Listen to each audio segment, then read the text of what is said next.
Pourquoi il y a eu la consécration d'un nouvel autel à Bazas ce matin? Parce que juste après le Concile Vatican II, donc il y a eu la réforme de la liturgie, et à ce moment-là, on a mis un petit peu à la hâte un nouvel autel avec un nouvel emmarchement, mais ça devait être provisoire.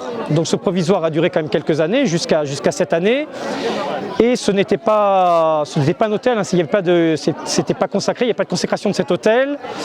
Voilà, donc c'était provisoire. Alors avec une équipe de paroissiens, on a voulu donc mettre en place ce projet de mettre un nouvel autel, un nouvel ambon qui soit fidèle à la liturgie restaurée de Vatican II. Frères et sœurs, chers amis, nous voici réunis aujourd'hui dans la belle cathédrale de Bazas pour une étape nouvelle de sa longue vie.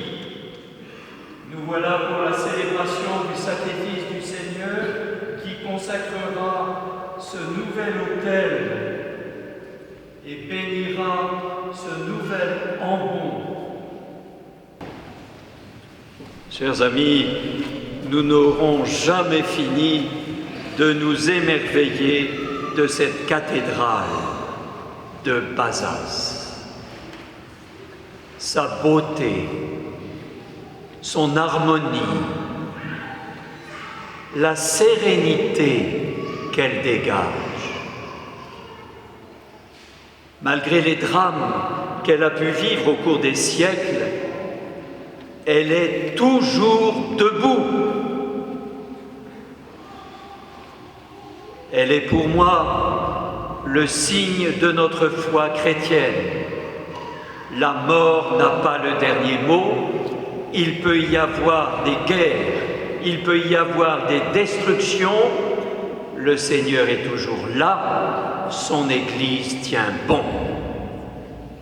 Chers amis, nous avons vécu il y a quelques instants un moment assez inoubliable dans la cathédrale de Bazas, la deuxième cathédrale de notre diocèse. C'est la consécration de l'autel et la bénédiction de l'ambon. Ce sont des célébrations qui sont assez rares et qui sont encore plus rares dans une cathédrale. Un très grand moment, l'occasion d'abord de nous émerveiller de la beauté de cette cathédrale.